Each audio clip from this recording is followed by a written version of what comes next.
अब देखो बच्चों, अब हम नेक्स्ट टॉपिक में आते हैं और ये है जूल थॉमसन इफेक्ट। ओके, तो देखो बच्चों, जूल थॉमसन इफेक्ट मींस एक ऐसा इफेक्ट जिसमें गैस को हाई प्रेशर से लो प्रेशर में एडियाबेटिकली एक्सपांड किया जाता है। ऐसा करने से क्या होता है, जो एक्सपांडेड गैस है उसमें एक कूलिंग इफेक्ट प्रोड्यूस होता है। मींस एक्सपांडेड गैस का टेम्परेचर डाउन हो जाता है, गैस ठंडी हो जाती है। तो इस प्रोसेस को बोलते हैं जूल थॉमसन इफेक्ट। जो घर में एसी है या रेफ्रिजरेटर है या जो भी रेफ्रिजरेशन की प्रोसेस है, ये सब जूल थॉमसन इफेक्ट पर ही बेस्ड है।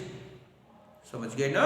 उनमें जो कंप्रेशन होता है, उस कंप्रेसर से जो गैस है, उस गैस को हाई प्रेशर से लो प्रेशर में लाया जाता है। ये बार बार ऐसा किया जाता है। ऐसा करने से गैस क्या हो जाती है, लिक्विफाइड हो जाती है, ठंडी हो जाती है। और वो एसी हो या फ्रिज हो, उनकी जो कॉइल्स होती हैं, पतली पतली ट्यूब्स जो होती हैं, उनको ठंडा कर देती हैं। और जब गैस उनके कांटेक्ट में आती है तो वो भी क्या हो जाती है, ठंडी हो जाती है। तो इसी पर बेस्ड है एसी और रेफ्रिजरेशन की प्रोसेस। अब आता है कि ऐसा क्यों होता है बच्चों, कि जब गैस को एडियाबेटिकली हाई प्रेशर से लो प्रेशर में एक्सपांड करते हैं तो गैस ठंडी क्यों हो जाती है। तो देखो बच्चों, रियल गैसेस जो होती हैं उनके मॉलिक्यूल्स के बीच में मॉलिक्यूलर फोर्सेस होते हैं, अट्रैक्शन फोर्सेस होते हैं। जब गैस हाई प्रेशर में होगी तो ये फोर्सेस बहुत ज़्यादा इफेक्टिव होंगे, क्योंकि मॉलिक्यूल्स पास पास होते हैं। और जब आप गैस को हाई प्रेशर से एडियाबेटिकली लो प्रेशर में एक्सपांड करोगे तो गैस के मॉलिक्यूल्स एक दूसरे से दूर आएंगे, मतलब वॉल्यूम बढ़ेगा ना, प्रेशर लो है तो ऐसे में मॉलिक्यूल्स एक दूसरे से दूर हटते हैं। और अब जब वो हटेंगे तो उनके बीच में जो अट्रैक्शन था उसके अगेंस्ट वर्क होता है। अब ये वर्क कहाँ से होगा? प्रोसेस तो एडियाबेटिकली है, बाहर से तो हीट ले नहीं सकता है सिस्टम। तो ये जो एक्सपांडेड गैस है ना, ये जो वर्क करती है, जब गैस फैलती है तो ये वर्क गैस की इंटरनल एनर्जी से होता है। और जब इंटरनल एनर्जी से वर्क होगा तो गैस की इंटरनल एनर्जी डिक्रीज होगी। इंटरनल एनर्जी डिक्रीज होगी तो गैस का टेम्परेचर डाउन हो जाएगा। और इस तरह से जूल थॉमसन इफेक्ट प्रोड्यूस हो जाता है, कूलिंग इफेक्ट प्रोड्यूस हो जाता है। तो यही मैंने लिखा है कि the phenomena of producing lowering of temperature when a gas is made to expand adiabatically from a region of high pressure into region of low pressure is known as Joule-Thomson effect। समझ गए बच्चों?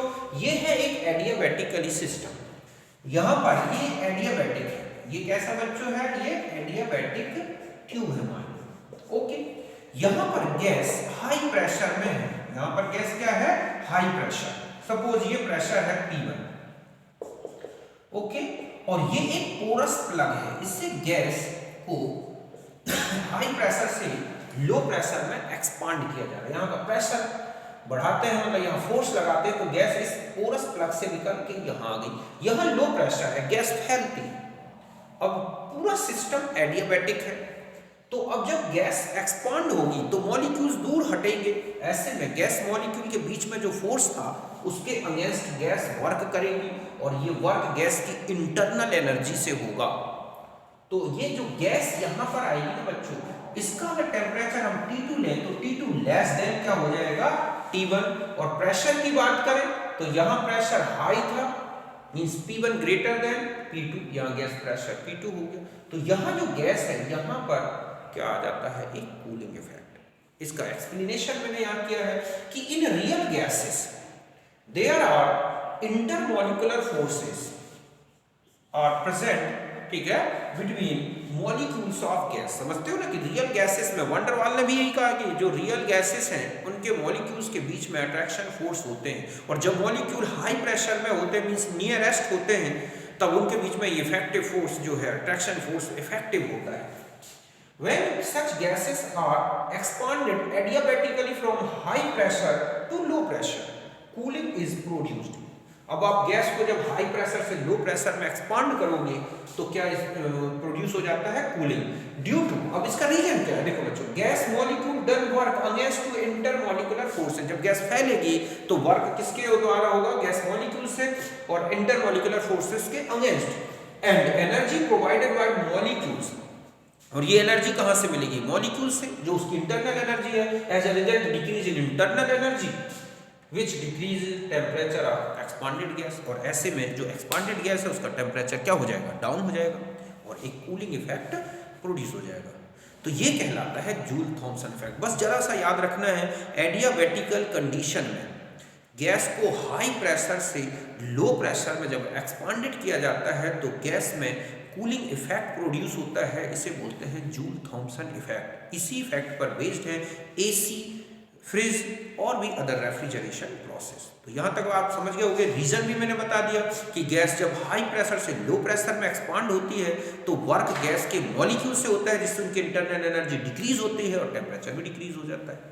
अब आता है कि अगर एक ideal gas को, ये रियल गैसेस में होगा बच्चों, अब आता है कि अगर हम एक आइडियल गैस लें तो क्या उसमें जूल थॉम्सन इफेक्ट आएगा, तो नहीं आएगा। क्यों? क्योंकि काइनेटिक थ्योरी ऑफ गैस ये कहती है कि there is no force of attraction और repulsion are present among the molecules of ideal gases. Means उनको कितना भी फैलाया जाए, कितना भी पास लाए, उनके बीच में कोई अट्रैक्शन ही नहीं है, तो वो कितना भी फैलेंगे उनकी इंटरनल एनर्जी में कोई चेंज नहीं आएगा, और ऐसे में सिस्टम की जो कूलिंग इफेक्ट है वो प्रोड्यूस नहीं होगा। तो आइडियल गैस में कभी भी जूल थॉम्सन इफेक्ट नहीं हो सकता। समझ गए ना? तो यहां तक आप लिखें।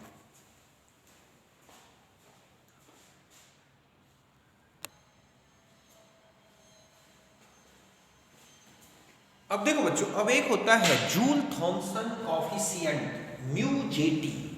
अब ये क्या होता है? देखो, जब गैस को एडियाबैटिकली एक्सपांड किया जाए हाई प्रेशर से लो प्रेशर में, तो लो प्रेशर और हाई प्रेशर इनका जो प्रेशर डिफरेंस है ये 1 atm हो जाए। Means high pressure means 1 atm का है या 2 atm है, मान लो हाई प्रेशर 2 atm है और आपने गैस को एक्सपैंड किया, एक्सपांड होने से गैस का प्रेशर मान लो 1 atm हो गया, तो 1 atm आपने चेंज कर दिया, तो 1 atm प्रेशर ड्रॉप होने से एक्सपांड गैस का टेम्परेचर जितने डिग्री डाउन होता है उसे ही हम क्या बोलते हैं, म्यू जेटी। यही डेफिनेशन है कि the number of degree of temperature change, ठीक है, चेंज प्रोड्यूस्ड पर एटमॉस्फेरिक प्रेशर ड्रॉप। ओके, जब हम प्रेशर में 1 atm का चेंज आ जाए एडियाबैटिकली, ठीक है, एक्सपांशन से जूल थॉम्सन इफेक्ट में, तो इतने में 1 atm का प्रेशर चेंज होने से जो टेम्परेचर डाउन होता है, ड्रॉप होता है, उसी को क्या बोला गया बच्चों, joule Thompson coefficient under constant enthalpy. और इसके लिए पूरा सिस्टम का एंथैल्पी चेंज 0 होनी चाहिए। मींस सिस्टम ना तो एनर्जी ले ना दे, means Joule Thomson effect. Condition when the gas is allowed to expand according to Joule Thomson effect. वही बता रहा है कि जूल थॉम्सन इफेक्ट के अकॉर्डिंग जब गैस को एक्सपांड करें और गैस का प्रेशर 1 atm चेंज हो जाए तो उससे जितना टेम्परेचर चेंज होगा ड्रॉप होने से, वही क्या कहलाता है बच्चों, जूल थॉम्सन, ठीक है, कोफिशिएंट। इसका फॉर्मूला होता है म्यू जेटी इक्वल टू होता है delta T upon delta P और एच कांस्टेंट एंथैल्पी। अब आता है कि जो गैसेस होती हैं उनमें जो जूल थॉम्सन कोफिशिएंट है एक डेफिनेट टेम्परेचर के बाद पॉजिटिव से निगेटिव या निगेटिव से पॉजिटिव हो जाता है। जनरली जिन गैसेस के लिए म्यू जेटी की वैल्यू पॉजिटिव होती है, समझ गए ना, जिन गैसेस के लिए म्यू जेटी की वैल्यू पॉजिटिव होती है वो कूलिंग इफेक्ट प्रोड्यूस करते हैं, मींस गैस कूल हो जाती है according to Joule Thomson effect. और जिन गैसेस के लिए म्यू जेटी की वैल्यू निगेटिव होती है वो जूल थॉम्सन इफेक्ट के अनुसार उनका अगर एडियाबैटिकली एक्सपांशन किया हो करेंगे तो वो वार्म हो जाती है, मींस गर्म हो जाती है। तो यही मैंने लिखा है कि when mu jetty, okay, mu jetty has positive the gas cools on expand and value of its negative gas warms on expansion according to Joule Thomson effect. Every real gas has a definite value of temperature when the sign किसका sign बच्चों, mu JT का, change from negative to positive mu JT this temperature is called inversion temperature. Means हर एक gas का एक definite एक ऐसा temperature है जहां पर म्यू जे टी का जो साइन है ना वो निगेटिव से पॉजिटिव में चेंज हो जाता है, तो वो टेम्परेचर कहलाता है इन्वर्जन टेम्परेचर। मीन्स एक ऐसा टेम्परेचर जिस पर गैस का एक्सपांसन किया जाए तो ना तो कूलिंग इफेक्ट आए और ना ही वार्मिंग, लेकिन उस टेम्परेचर के नीचे गैस को रखा जाए और उसका एडियाबेटिकली एक्सपांसन कराया जाए तो गैस कूलिंग इफेक्ट प्रोड्यूस करती है, उसको बोलते हैं इन्वर्जन टेम्परेचर। मीन्स वो टेम्परेचर जहां से जूल थॉम्सन इफेक्ट प्रोड्यूस होता है और म्यू जे टी पॉजिटिव होता है, उस टेम्परेचर को हम बोलते हैं क्या, जूल थॉम्सन, सॉरी कौन सा temperature, inversion temperature. Most of the real gases inversion temperature is near to room temperature. ज्यादातर गैसों का जो बच्चों ये इन्वर्जन टेम्परेचर है वो रूम टेम्परेचर के आसपास ही होता है। जितनी ज़्यादा इंटरमोलिकुलर फोर्सेस वाली गैसेस होंगी जैसे अमोनिया, H2S, CO2, CFC, इन गैसों के जो इन्वर्जन टेम्परेचर है काफ़ी नियरेस्ट होते हैं रूम टेम्परेचर, इसलिए इन गैसों का यूज होता है रेफ्रिजरेशन में। ठीक है, therefore they show positive mu J T in adiabatic expansion। इसका फॉर्मूला होता है Ti 2A/RB। हम इससे इन्वर्जन टेम्परेचर कैलकुलेट कर सकते हैं गैस के लिए। A और B जो है ये वैन डर वाल कांस्टेंट्स और R है गैस कांस्टेंट। ओके, हाइड्रोजन और हीलियम जो होते हैं इनके इन्वर्जन टेम्परेचर बहुत ही नीचे होते हैं, डिग्री सेंटीग्रेड में बहुत ज़्यादा माइनस में होते हैं। तो ऐसी गैसेस को हाइड्रोजन और हीलियम को अगर हम रूम टेम्परेचर में क्या करेंगे, एडियाबेटिकली एक्सपांसन कराएंगे तो ये heated effect means warm effect produce करती है। समझ गए ना? आता है क्वेश्चन कि इनमें से कौन सी गैस रूम टेम्परेचर पर एक्सपेंशन मतलब एडियाबेटिकली एक्सपेंशन कराने से गर्म हो जाएगी, वार्म इफेक्ट प्रोड्यूस करेगी। तो ध्यान रखें वो है हाइड्रोजन और हीलियम। तो ये मैं एक पॉइंट और लिख देता हूँ, पहले आप इसे नोट करें।